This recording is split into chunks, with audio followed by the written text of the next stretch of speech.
vlog. On est samedi 2 septembre et comme vous le voyez, changement de décor puisque je suis partie en vacances dans le sud, dans la maison familiale, et il s'avère que ça fait une semaine que je suis ici et que oui, j'ai attendu une semaine avant de commencer un nouveau vlog, mais là j'avais vraiment envie de me poser pendant une semaine. Je dois vous dire que pendant une semaine j'ai rien foutu. Là, ça fait une semaine que je suis là. D'une, il a fait pas très très beau.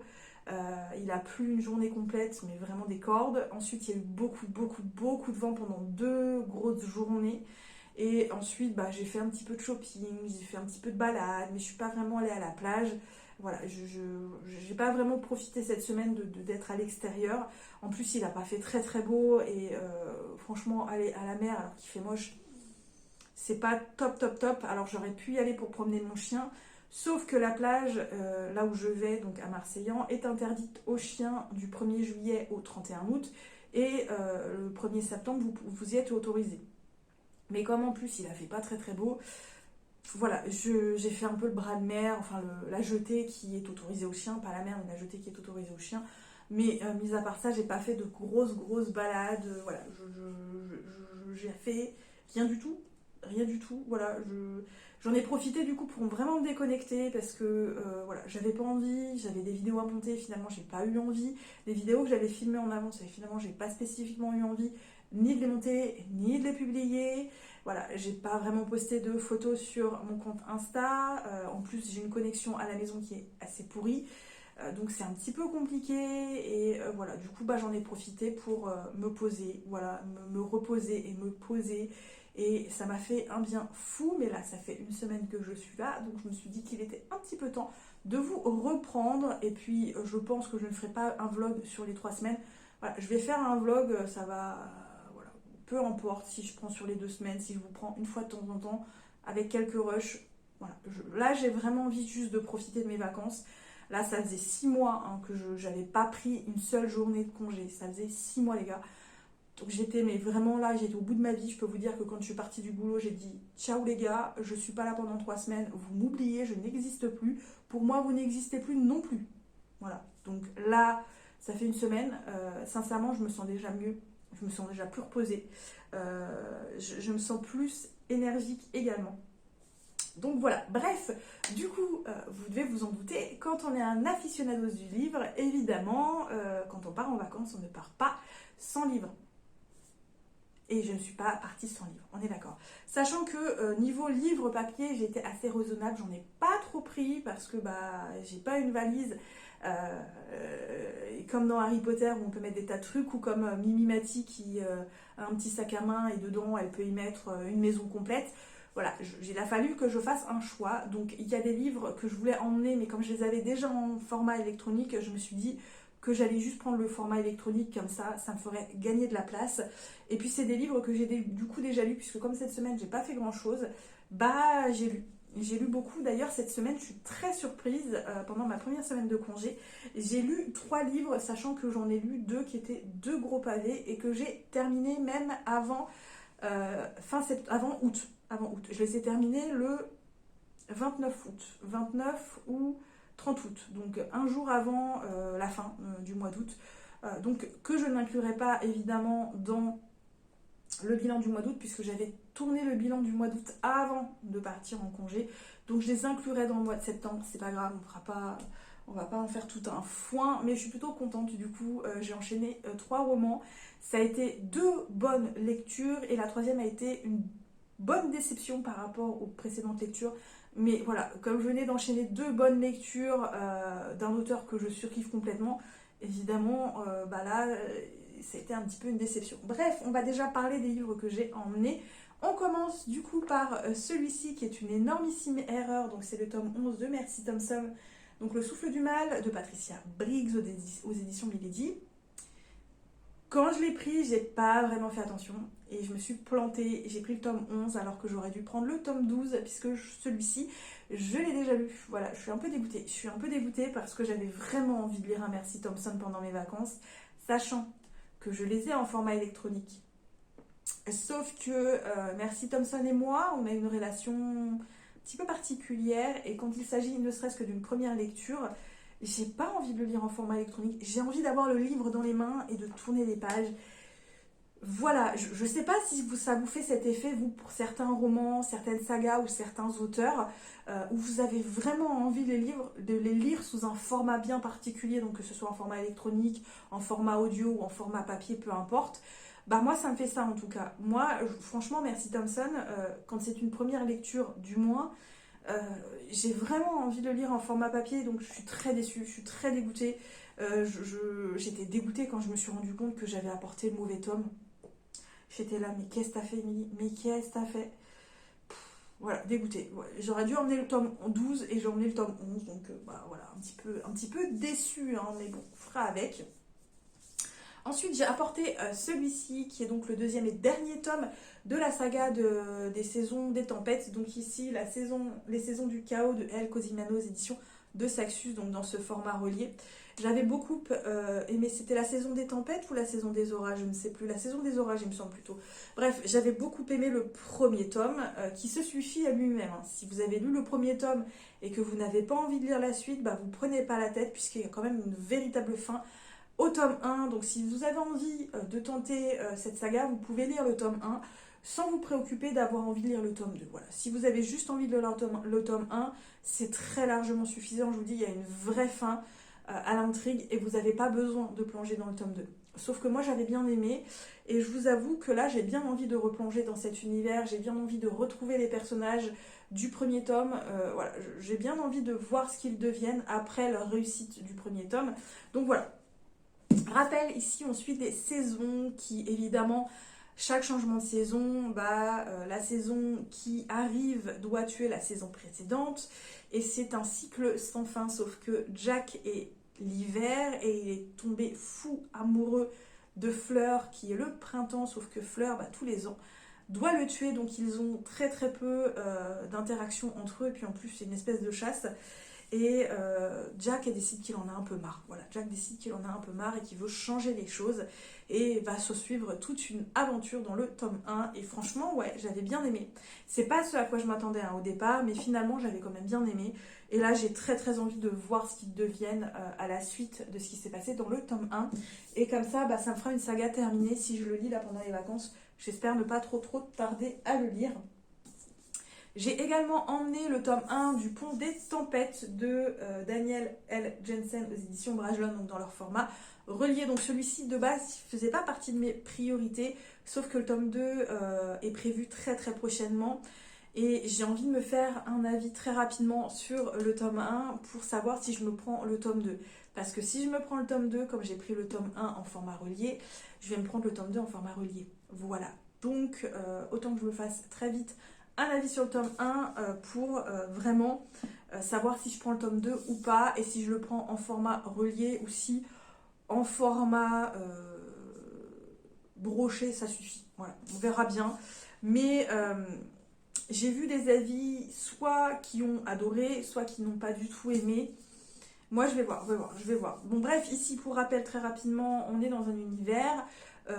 Donc, je crois que c'est deux gros continents avec des îles au milieu qui sont séparés par un pont qui est en fait ce qu'on dit être le pont des tempêtes et qui en fait est un pont commercial, qui permet en fait de commercer entre les îles et les deux continents. Sauf que le pont est sous le contrôle d'un des deux pays, d'un des deux continents. Du coup, l'autre continent, ou en tout cas l'autre pays adverse, décide d'envoyer l'une de ses filles, enfin une princesse, épouser le prince héritier de l'autre continent pour dire on va faire la paix, comme ça on va pouvoir bien commercer ensemble. Sauf que la fille, la princesse, elle, a été conditionnée depuis l'enfance pour tuer le prince héritier et que son père reprenne le contrôle du pont. Voilà, je ne sais pas trop quoi en penser, si c'est vraiment de l'adulte ou du young adulte. Pour moi, ça ressemble plus à du young adulte. Sincèrement, rien que le résumé me fait penser à du young adulte, sauf que là, apparemment, ça a l'air d'être plus considéré comme de l'adulte. Donc, à voir, à voir. Bon, après, j'aime bien le young adulte, j'en lis beaucoup, donc je m'inquiète pas trop. Voilà, on verra bien. Bref, du coup, j'ai également pris un livre qui était fait pour être lu pendant les vacances, on est d'accord. Je me suis pris celui-ci qui est donc People We Meet on a Vacation de Emily Henry aux éditions Udeville. Donc ici, quand je vous dis que c'est clairement fait pour les vacances, déjà rien que la couverture, ensuite on parle de vacances et de romance.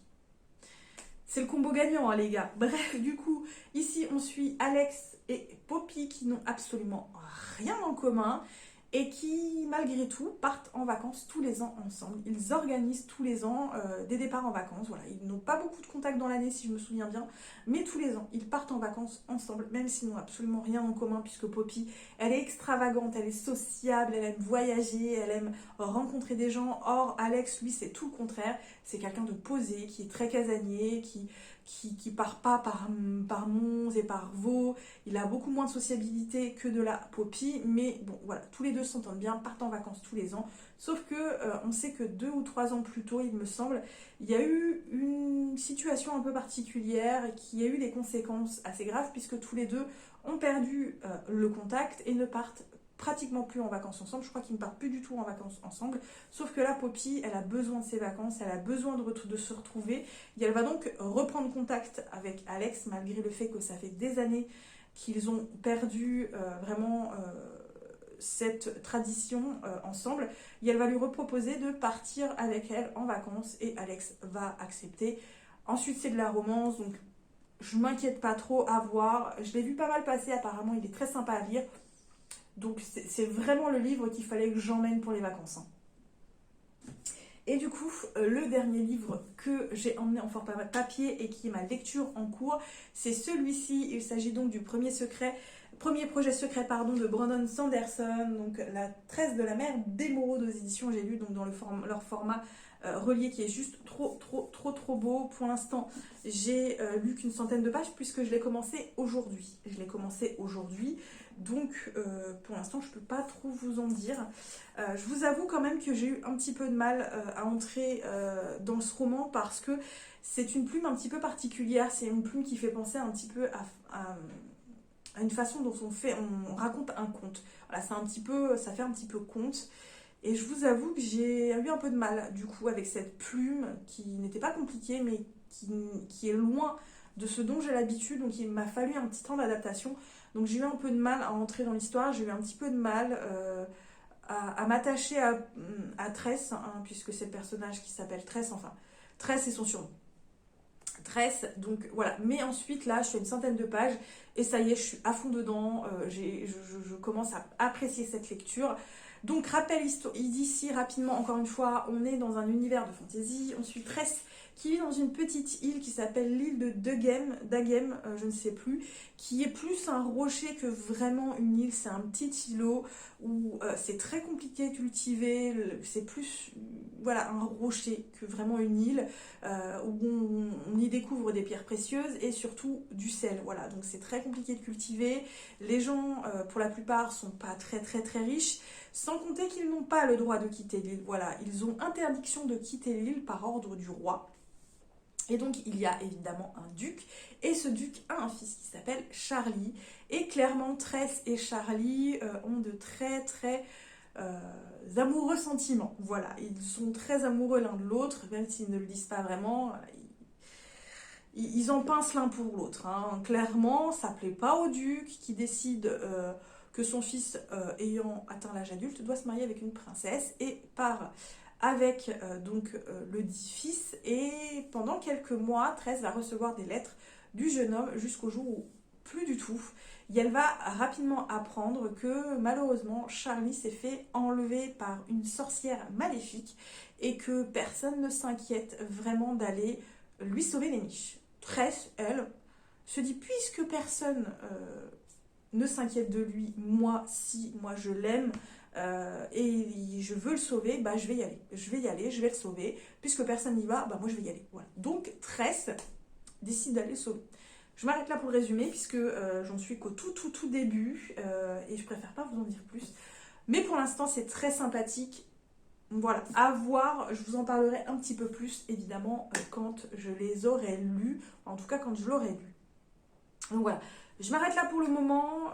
Il faudra que je vous parle aussi très rapidement des 3 livres que j'ai lus là cette semaine. Je vais essayer de vous en parler peut-être demain, mais là il se fait très tard, la luminosité est pourrie. Et ça sert à rien que j'enchaîne une vidéo de 30 minutes. Bref, je vous laisse là et je vous retrouve plus tard.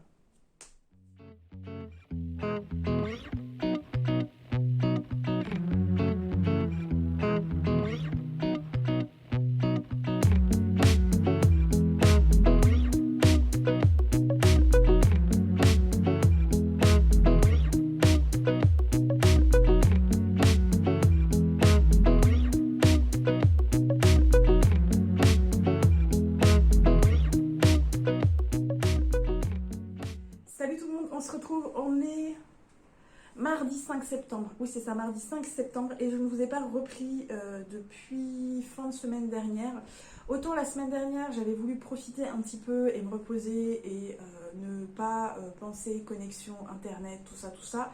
Autant depuis dimanche, je pars un petit peu plus en vadrouille. Là, depuis dimanche, il a commencé à de nouveau à faire vraiment beau. Donc j'en ai profité pour aller à la mer et pour profiter tous les matins un petit peu de la plage, même si je ne suis pas à la plage toute la matinée. En général, j'arrive entre 9 et 10 heures et je repars en général entre 11 heures et midi. J'y reste pas très longtemps à la mer, j'y reste entre 1 heure et 3 heures. Sachant qu'en voiture, je suis à 15-20 minutes de la plage, donc franchement, ça vaut la peine. En plus, là, quand je me gare sur le parking, je suis littéralement à pratiquement l'entrée de la plage. Parce que effectivement on est en fin de saison et que du coup il y a plein de places de parking partout et c'est hyper facile de se garer, je me prends absolument pas la tête. Et donc voilà, tous les matins je vais profiter un petit peu de la mer. L'après-midi souvent je pars un petit peu en vadrouille. Du coup, petite parenthèse fermée, on est de retour du coup pour ce vlog. Donc j'ai avancé un petit peu dans ma lecture de 13 de la mer d'Émeraude, j'en suis un petit peu près que ce que je ne parle même plus français les gars. Je suis à peu près à 300 pages, j'ai un petit peu dépassé les 300 pages. J'essaie de lire une centaine de pages par jour. Là j'ai pas lu encore aujourd'hui. Je devrais déjà avoir avancé ma lecture. J'ai rien lu et il serait peut-être temps que je m'y mette un petit peu. Sachant que ce soir j'ai peut-être prévu d'aller à la plage. Voilà, profiter un petit peu de la mer ce soir. Pour me balader en fait sur la plage, prendre mon chien et y aller. Donc voilà, je sais pas, on verra bien selon les états de fatigue, parce que j'ai dû dormir 2 ou 3 heures hier soir et que je suis out. Ouais, je suis en vacances et j'ai toujours des cernes absolument énormes. Bref, du coup, la semaine dernière, je vous avais dit que j'avais lu 3 livres et que je vous en parlerai un petit peu plus tard.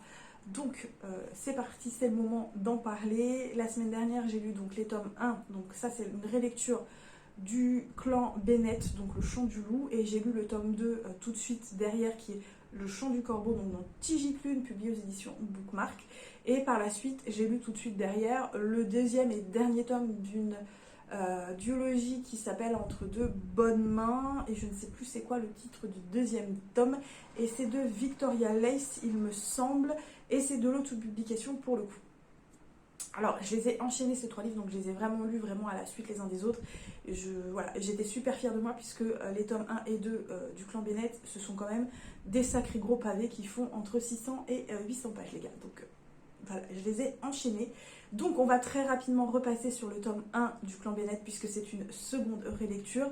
Donc j'en ai déjà parlé, mais je vais très rapidement vous faire un petit rappel ici. Donc le tome 1 du clan Bennett, on suit Ox qui au départ du tome a 12 ans et malheureusement son père quitte la famille. Voilà, il s'en va.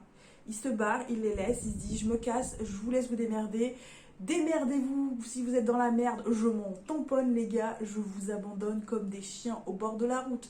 C'est un petit peu ça, sauf qu'avant de partir, il donne juste un conseil à son gamin de 12 ans. Maintenant que je m'en vais, c'est toi l'homme de la famille. Ok, le mec se débarrasse de ses responsabilités et les donne à son gamin de 12 ans. Voilà. Donc Ox, oui, se considère du coup comme l'homme de la famille et décide de prendre tout ce qui est la maison en charge. Sauf que avec un salaire en moins c'est compliqué et donc Ox va très vite se lier d'amitié avec Gordo qui est le patron d'un garage qui embauchait donc son père avant qu'il ne se barre, et Ox devient un petit peu le petit frère, le fils d'adoption, le meilleur ami donc de ce patron qui est Gordo, et devient un petit peu voilà la recrue chouchou de tout le garage. Et Ox grandit jusqu'à ses 16 ans tranquillement, dans cet univers assez tranquille de petite ville américaine qui se vide petit à petit. Et puis à ses 16 ans, dans la maison voisine, emménage une famille donc, qui est composée du couple, de l'oncle et des 3 enfants, donc 3 garçons qui sont Carter, Kelly et le petit dernier Joe. Joe a 10 ans et Joe, quand il voit Ox pour la première fois, donc ce jour de l'emménagement, c'est un énormissime coup de foudre. Au-delà du fait que ce soit un énormissime coup de foudre, qu'il y ait cette différence d'âge assez importante puisque Ox a 16 ans et Joe en a 10, c'est un coup de foudre mais absolu, c'est-à-dire ça va au-delà de l'amour. Joe, il sait pas du tout c'est quoi, il sait que c'est lui, mais il sait pas c'est quoi ce lui, c'est pourquoi lui, il n'en sait rien, il sait juste que c'est lui. Et Ox, lui qui est quelqu'un de très simple, quelqu'un qui est hyper gentil, hyper sociable, il voit ce gamin de 10 ans qui lui saute dessus, il est un peu... voilà, il est un peu surpris, mais qui, oui, d'accord, ok, bah écoute, oui, je te suis si tu veux. Enfin, voilà, il y a cette amitié qui se noue et on va les suivre sur plusieurs années. Et on va très vite se rendre compte que la famille de Joe est très particulière. Et franchement, ce livre se dévore d'un bout à l'autre. Quand on le commence, on ne le lâche pas. Ça fait 3 fois que je le lis et je ne m'en lasse toujours pas. Ça fait un petit peu partie de mes sagas chouchou que je peux relire et relire et relire sans le moindre souci parce que j'aime tellement l'univers, j'aime tellement les personnages que ça passe tout seul. Sachant que du coup, le tome 1 va se passer sur plusieurs années, il va se passer beaucoup de choses, il va se passer énormément de choses durant ces premières, toutes ces années. On va voir Ox et Joe qui vont grandir, qui vont évoluer, qui vont prendre en maturité, qui vont devoir prendre des responsabilités. Il va leur arriver des choses aussi belles que extrêmement cruelles, extrêmement dramatiques, extrêmement tragiques. Et malgré tout, ils vont réussir à fédérer tout un tas de personnes autour d'eux, ce qui est au départ une petite famille par exemple de Ox qui était lui et sa mère, va s'avérer devenir de plus en plus important, voilà, j'ai adoré, c'est toujours bourré d'émotions et en même temps c'est bourré d'humour également. Il y a cet équilibre qui fait que du coup on ne va pas trop plonger dans le pathos, dans le mélodramatique, parce que c'est contrebalancé par un humour décapant. Mais sincèrement, dans les moments les plus dramatiques, il y a cette touche d'humour qui vient contrebalancer et c'est génial. Sincèrement, la relation entre Ox en plus et Joe, elle est magnifique parce que ce sont 2 enfants. Enfin, Joe, il a 10 ans et Ox, il en a 16 quand il se rend compte, même si Ox, on le découvre quand il a 12 ans, donc on a le temps de s'attacher à Ox. Et Joe, ce sont 2 enfants en fait finalement, enfants et adolescents qu'on va suivre sur plusieurs années, qu'on va voir évoluer, donc ça va être extrêmement facile de s'attacher à eux, extrêmement facile de les voir évoluer, de voir leur relation évoluer à tous les deux, de voir ces petits bobos, ces petits aléas de la vie qui font qu'ils vont parfois se faire un petit peu la gueule. Enfin, c'est vraiment, le premier tome, c'est un petit peu le tome qui fédère le tout en fait, sincèrement. Et du coup, j'étais hyper chaude pour me lancer dans le tome 2, donc qui est le chant du corbeau. Et donc on va cette fois-ci s'attarder sur Gordo. Donc Gordo qui, pour rappel, le personnage qui va prendre Ox sous son aile quand son père va se tirer, donc qui est le chef, qui est le patron du garage. Et Marc qui est donc l'oncle de la famille qui emménage à côté de chez Ox quand il a 16 ans. Et on va s'attarder sur ces 2 personnages, mais notamment on va s'attarder plus sur Gordo. Gordo, c'est un personnage que j'avais hâte de découvrir. C'est vraiment un personnage qui me faisait très envie parce qu'on sentait qu'il avait un passif très très lourd. Il y a beaucoup de rancœur vis-à-vis de Gordo. Gordo, il a une énorme rancœur, il est très en colère vis-à-vis de la famille de Joe parce qu'ils ont un passif ensemble et le pauvre Gordo, moi je comprends cette rancœur qu'il a vis-à-vis d'eux, cette colère et ce ressentiment pour lequel il n'arrive pas à passer malgré les années qui passent. Sachant que Gordo, on le rencontre quand même quand Ox a 12 ans, donc il est assez jeune, il a à peu près 25 ans. Et donc dans ce 2e tome, Gordo, il a à peu près pas loin de la quarantaine. Donc on va voir ce personnage évoluer entre le 1er tome et le 2e tome. Et là, on va le voir vraiment beaucoup changé. En fait, ça va pas se passer sur des années là pour le coup, ça va se passer sur plusieurs mois, avec des retours dans le passé avec lui et donc Marc, qui est donc l'oncle pour rappel, leur passé commun, ce qui a emmené Gordo à détester en fait la famille de Joe, à beaucoup leur en vouloir, et je peux comprendre pourquoi il leur en veut, parce que sincèrement le pauvre, enfin moi j'aurais été à sa place, franchement je pense que j'aurais eu la même réaction, parce que moi je me connais, j'aurais eu la même réaction que lui, parce que moi j'aurais pas pardonné, voilà, j'aurais eu beaucoup de mal à pardonner ce qu'ils ont fait, même s'ils ont des circonstances atténuantes. En fait il s'est passé quelque chose quand lui-même avait 12 ans, ce qui fait que voilà, il avait 12 ans Gordo quand il y a quelque chose qui s'est passé, qui a bousillé en fait sa vie, qui a bousillé son enfance, qui a bousillé une grosse partie de tout ce en quoi il croyait, de toutes les personnes en qui il avait confiance. Tout ça a été brisé quand il a eu 12 ans, et il a dû se reconstruire tout seul. Il a dû se reconstruire tout seul, donc avec un homme qui va le prendre finalement avec lui à sa charge, et qui va vraiment s'occuper de lui, un petit peu comme il se serait occupé de son petit-fils. Mais malgré tout, ça a brisé quelque chose en lui, et j'ai adoré en fait le fait qu'il ne leur pardonne pas facilement, et qu'il lui faut du temps, qu'il lui a fallu du temps pour vraiment pardonner, pour vraiment passer au-dessus, pour vraiment percer cet énorme abcès qui a eu le temps de s'installer sur plusieurs années. Et ouais, franchement, j'ai adoré, sachant que là, l'humour est toujours là. Et là, l'humour vient en fait des employés de Gordo, dont on apprend qu'en fait, ils se connaissent depuis l'enfance et qu'ils sont amis d'enfance, en fait. Les employés de Gordo, donc c'est Chris, Tanner, Rico, c'est ça, Chris, Tanner et Rico, je crois il y a ça, et Jessie, mais Jessie c'est plus l'amie de Ox dans le premier tome, qui est en fait la petite sœur de Chris. Bon, je m'arrête là, vous allez vous perdre au niveau des personnages, mais ces trois personnages, je crois que j'en ai oublié un, je sais plus, bon bref, il y a 3 ou 4 personnages qui entourent Gordo, qui sont ses amis d'enfance, et qui sont là pour, mais ils vous sortent des trucs, mais dans les moments les plus inappropriés, et vous êtes obligé de rire parce que c'est tellement drôle, c'est tellement, mais il vous retourne une situation mais dramatique en une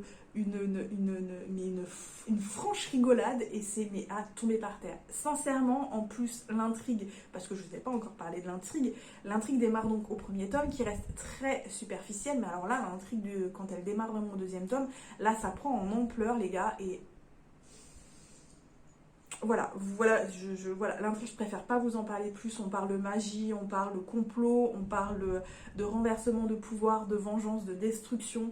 Et franchement, c'est trop cool. J'ai adoré. Franchement, j'ai un petit peu moins peut-être que le premier tome. Parce que voilà, Ox et Joe ont vraiment une place un petit peu particulière sur mon cœur, dans mon cœur. Donc voilà. Bref, j'ai adoré encore une fois le deuxième tome. Sincèrement, j'ai pas enchaîné avec le troisième tome, parce que je me dis, si j'enchaîne avec le troisième tome, je vais avoir envie de lire le quatrième tome.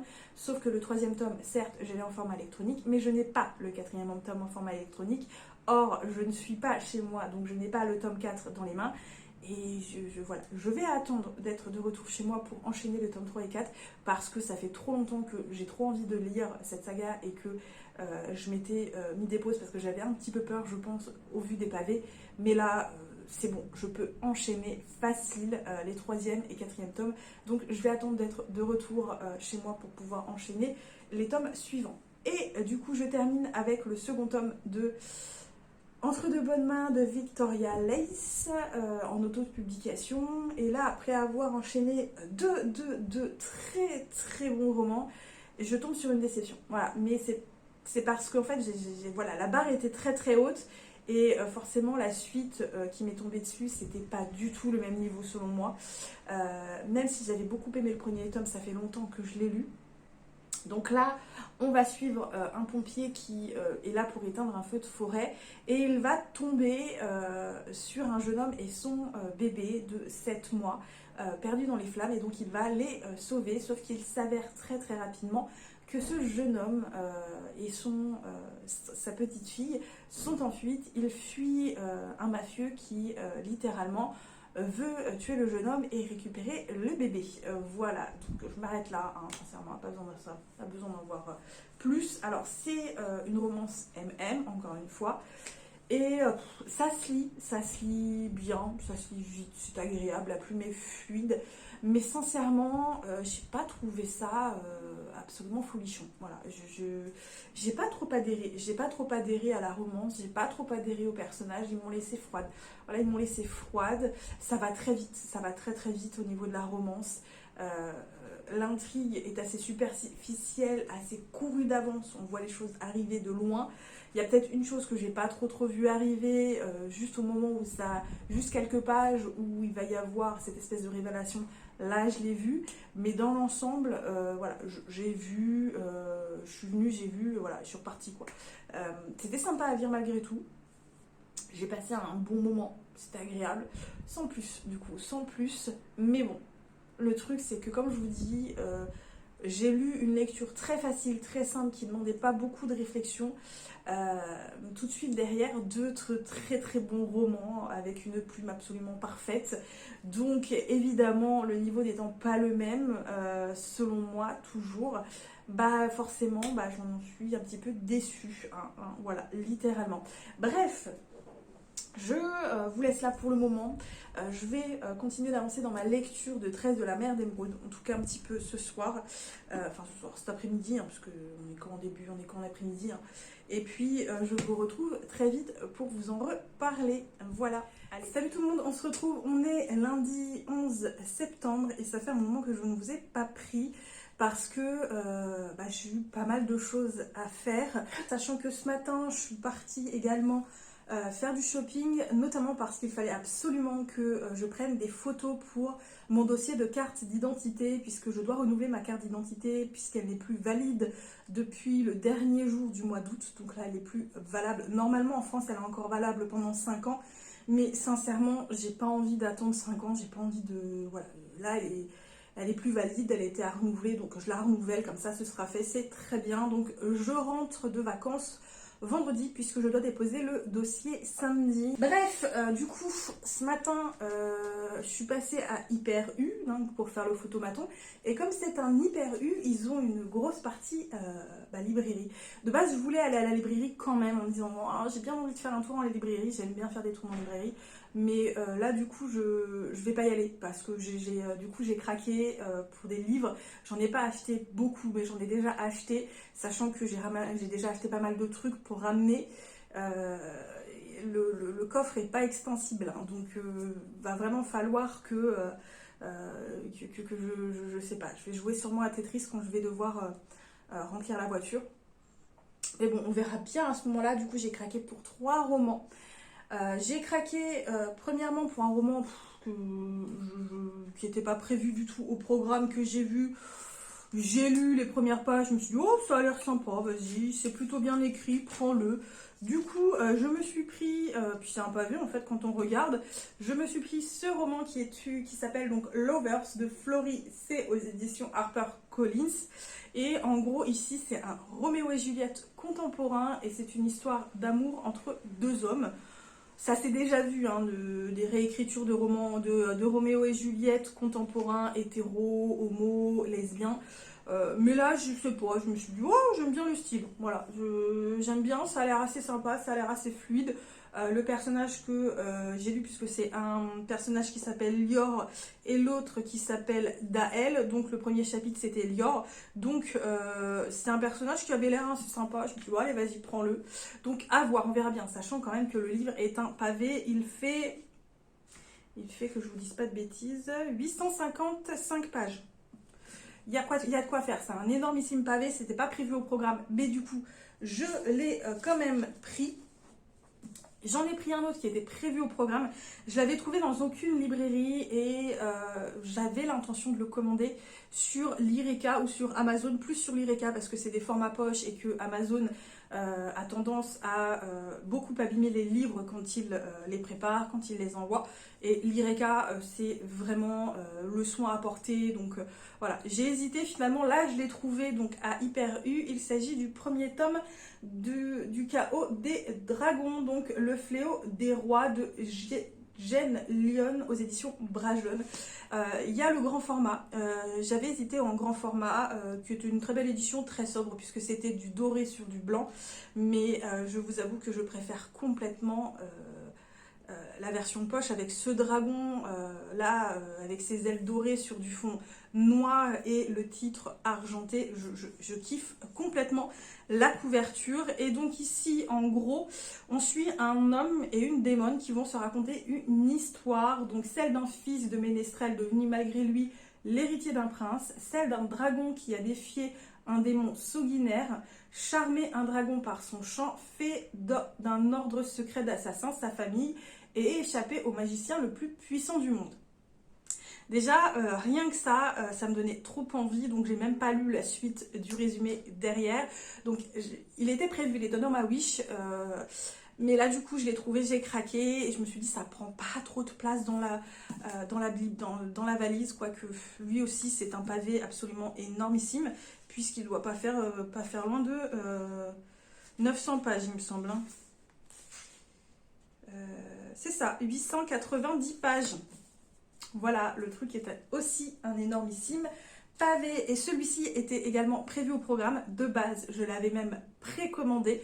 J'avais annulé ma précommande parce que je trouvais que la livraison ne serait pas en temps et en heure, je pense. Il y avait un truc comme ça où je me suis dit, oula, je suis censée le recevoir le jour de la sortie, ça va pas être reçu le jour de la sortie. En plus, je serai pas là, j'ai pas trop envie de me faire livrer dans la maison du Sud pour diverses raisons. Et du coup, je l'ai trouvé et j'ai craqué. Il s'agit du premier tome de Ces promesses maudites de Lexi Ryan aux éditions donc, de Saxus, dans cette édition absolument magnifique. Voilà, trop belle. Et il y avait également, j'avais failli craquer également pour 2 autres romans et je me suis contenue. Il y avait le format broché de leur autre sortie, La Cité de Jade, il me semble que c'est ça le titre, sachant que je ne suis pas très fan de la version reliée qui est très belle, mais je trouve que la version brochée est aussi très belle, donc je pense que je prendrai plus la version brochée pour celui-ci. Donc celui-ci j'ai attendu, j'ai finalement pas craqué, je me suis dit celui-ci il fait pas partie de mes priorités, donc je l'ai pas pris. Et j'ai hésité également avec le premier tome de la trilogie du Tarot, donc avec des histoires d'Atlantis, de l'Atlantide, pardon, qui s'est effondrée, d'un des derniers descendants de l'Atlantide qui était d'une famille noble, qui est devenu un petit peu une espèce d'enquêteur, voilà, d'enquêteur, de mercenaire, ou je ne sais plus, de détective privé, je crois. Donc voilà, j'avais hésité à me le prendre aussi. Et je me suis dit, il faut pas non plus que je craque trop, parce que la valise, certes, j'ai un peu de place, mais je n'oublie pas que j'en ai déjà amené des livres et que je pars avec plus de livres que je n'ai amené. Du coup, à un moment, il faut être raisonnable et du coup, j'en ai pris que 3 et je suis contente de ne pas avoir craqué pour les 2 autres qui me faisaient envie. Bref, pour en revenir également à nos moutons de lecture, la semaine dernière, j'ai terminé du coup 13 de la mer Émeraude. Et petite ouverture de guillemets, j'ai acheté cette édition à 30 € qui est très belle, on est d'accord, puisque c'est un relié, voilà, très joli déjà de base, avec voilà à l'intérieur, et des illustrations qui sont également voilà, de toute beauté. Sauf que pour 30 €, on a un titre voilà, qui s'efface. Et d'ailleurs, ça aussi s'efface. Ça aussi s'efface. Il suffit qu'on y touche un petit peu trop quand on ouvre le livre et qu'on a la main dessus. Ça s'efface. Je l'ai lu en moins d'1 semaine. Le titre est déjà complètement effacé, quoi. Je suis désolée, les gars. J'achète un livre 30 €. J'achète un livre qui est censé être de qualité. Hein, j'achète pas une merde, excusez-moi l'expression, mais j'achète pas quelque chose... voilà, c'est 30 €, c'est quand même pas donné. Et je suis désolée, enfin, non, quand on achète un livre aussi cher, j'estime qu'on doit avoir un minimum, et ça, c'est pas un minimum quand ça s'efface. Dans ces cas-là, faites un titre absolument basique, voilà, je sais pas, incrusté, ou utilisez une autre matière, utilisez une autre couleur, utilisez une autre forme, j'en sais rien, mais on a un livre relié où le titre s'efface, donc... Et ça, une fois que le titre est effacé, enfin je suis désolée, c'est important d'avoir un titre et je pense également le nom de l'auteur sur le livre. Donc si vous faites ça et qu'au final on a tout ça qui s'efface, je vois pas du tout l'intérêt les gars. Moi j'ai payé 30 € et finalement je suis très déçue d'avoir une qualité d'ancrage qui n'est pas là. Littéralement, on a une qualité d'ancrage sur la couverture qui n'est pas là. Bref, ça c'est pour la petite aparté. Donc on ferme les guillemets et on parle du livre que j'ai du coup terminé la semaine dernière. Donc, rappel très rapide ici, on suit Tress qui, suite à la disparition du garçon qu'elle aime, qui a été kidnappé et qui doit être libéré en échange d'une rançon, part à sa recherche et donc va lui arriver mille et une aventures. Et franchement, j'ai adoré cette lecture. C'est pas un coup de cœur, mais j'ai malgré tout adoré cette lecture. Ici, on a un univers qui mélange plusieurs choses différentes qu'on retrouve dans différents univers. On retrouve du contemporain, on retrouve de la science-fiction, on retrouve de la fantasy, on retrouve également un peu de romance et franchement, on peut s'imaginer. Puis on retrouve aussi un peu l'effet conte, puisque c'est un peu raconté façon conte. On pourrait se dire que tout mélanger, ça peut donner une bouillie infâme. Et ben, pas du tout, pas du tout. Ça donne une soupe, mais trop bonne, les gars. Franchement, j'ai trouvé que ça matchait du feu de Dieu. C'est très très bien raconté en plus, je trouve. C'est du Brandon Sanderson, donc du Brandon Sanderson qu'on aime ou qu'on n'aime pas. Il a quand même une imagination débordante. Il a une plume effectivement américaine, mais qui est extrêmement fluide et qui se lit toujours avec une facilité déconcertante. Et puis il découvre vraiment des univers. Il a toujours des univers. Moi, cet auteur là-dessus, il m'impressionne beaucoup de fait de son imagination.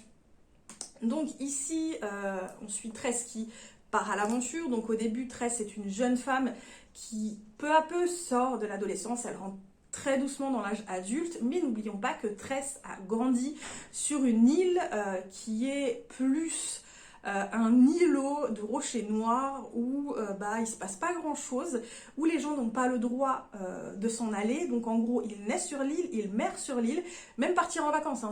S'ils avaient la possibilité de partir en vacances, ils ne pourraient pas puisqu'ils n'ont pas l'autorisation de partir. C'est illégal. Voilà.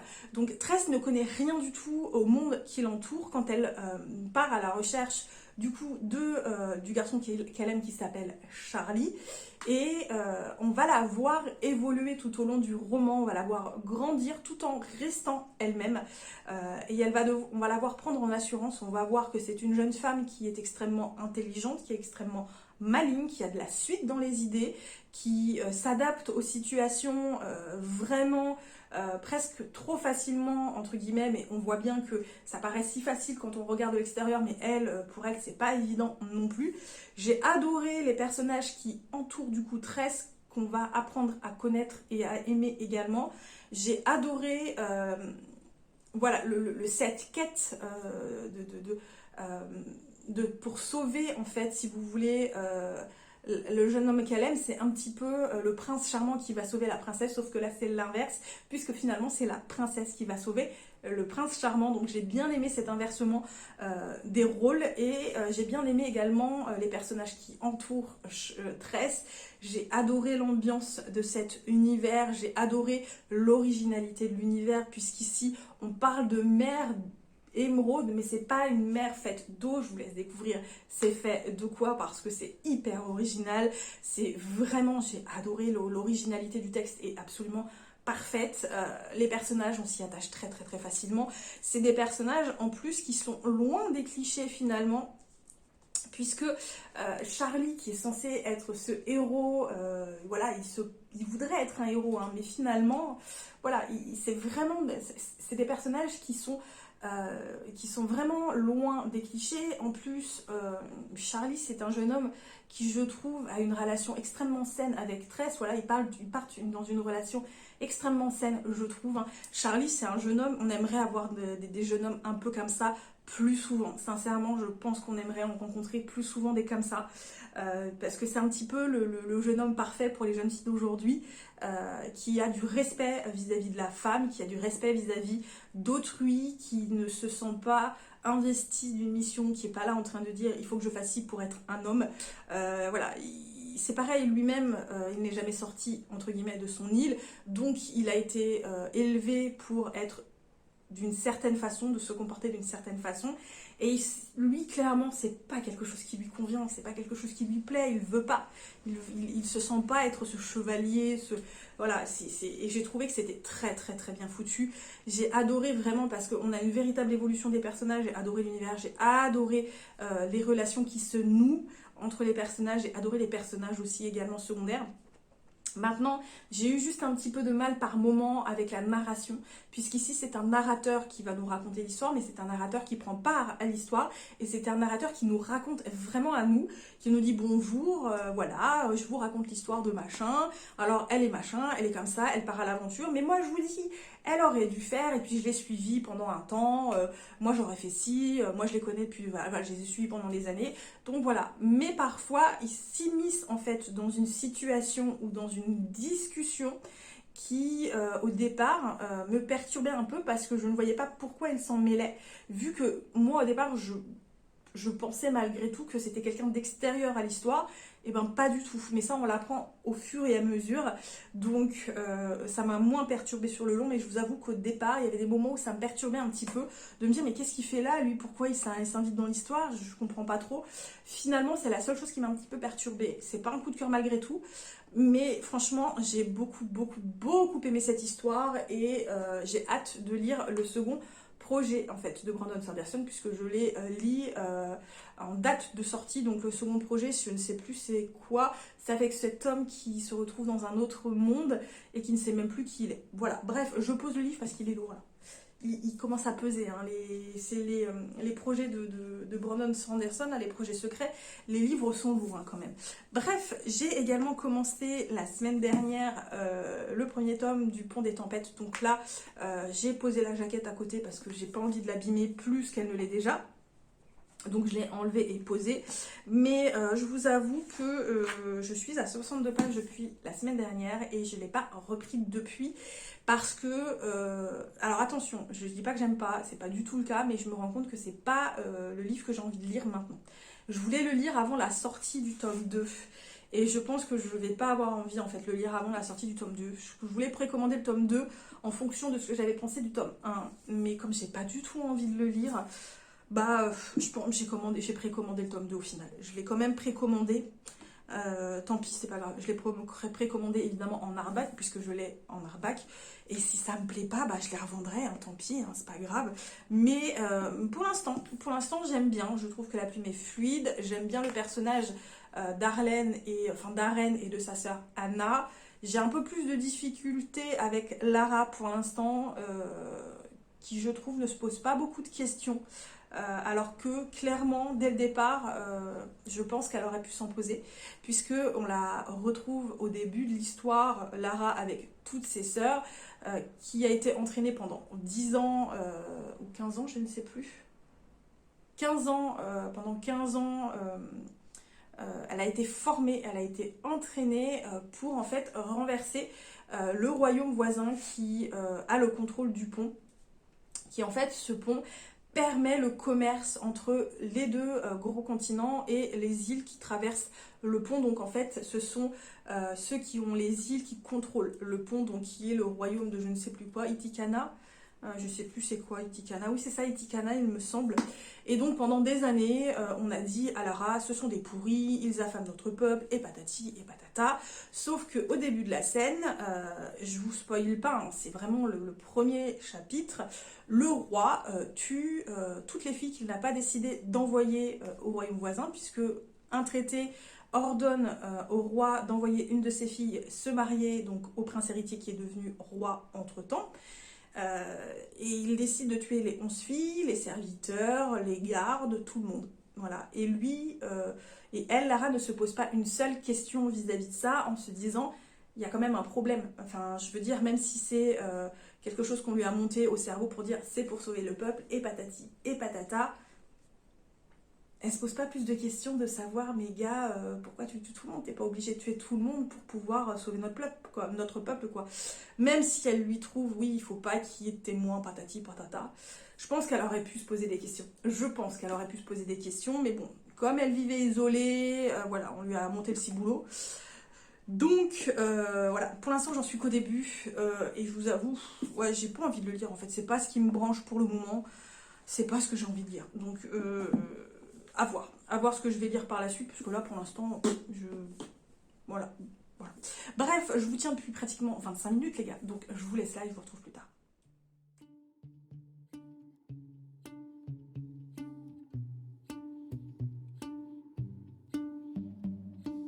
I know it's a bad idea, but how can I help myself? Been inside for most this year, and I thought a few drinks they might help. It's been a while, my dear, dealing with the cards life dealt.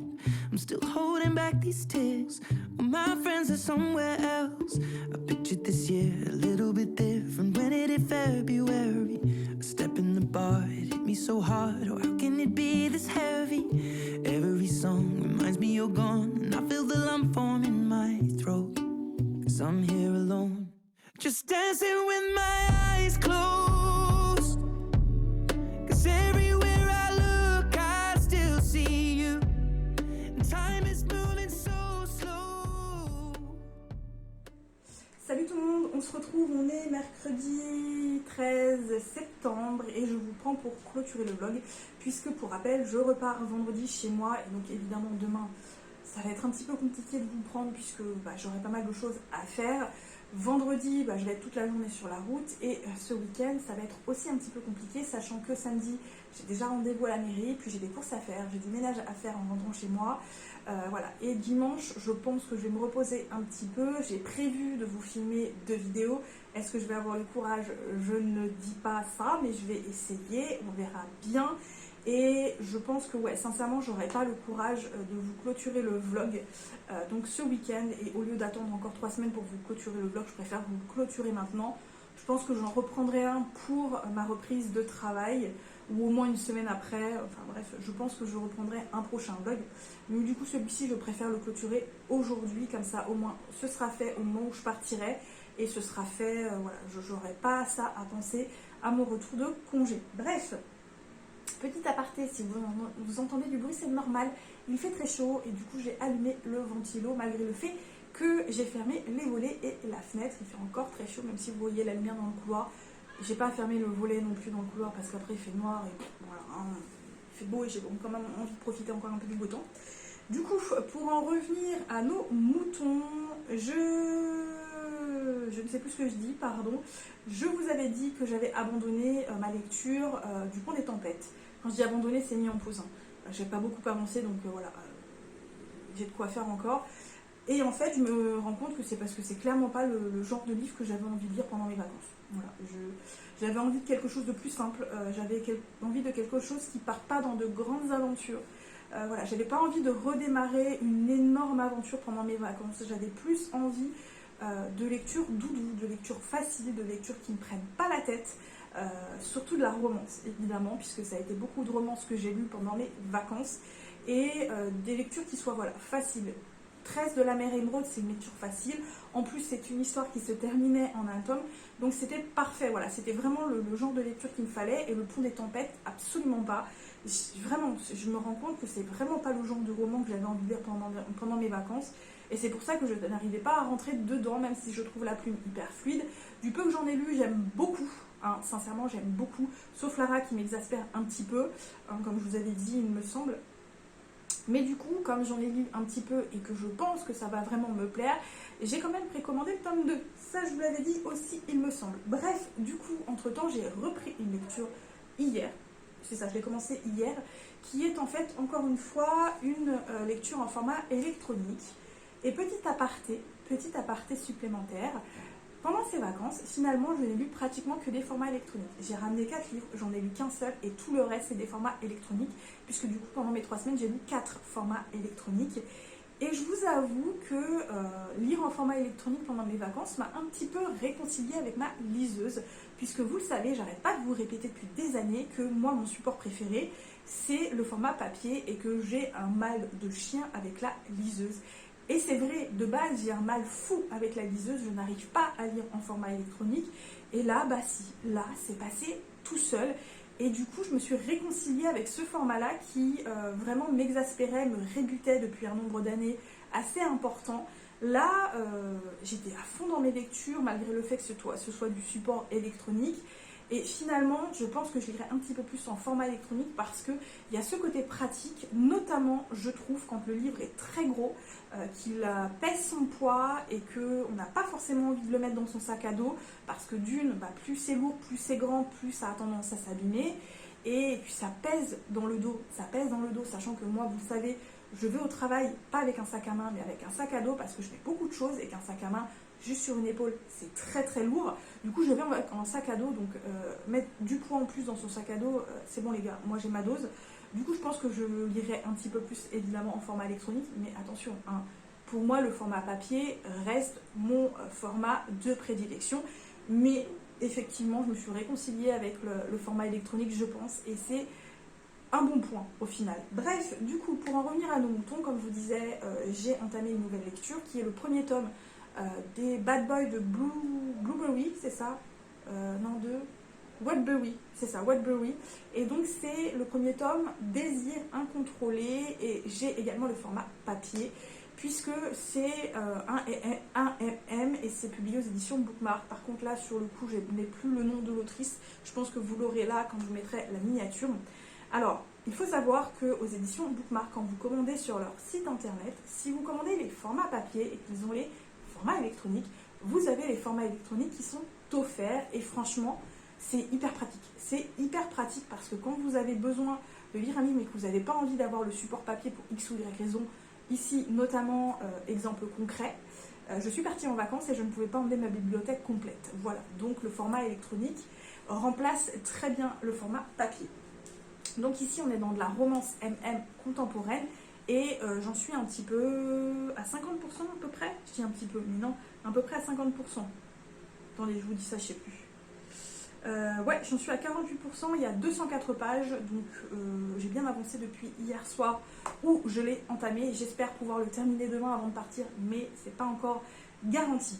Donc ici, on suit un jeune homme qui s'appelle Church.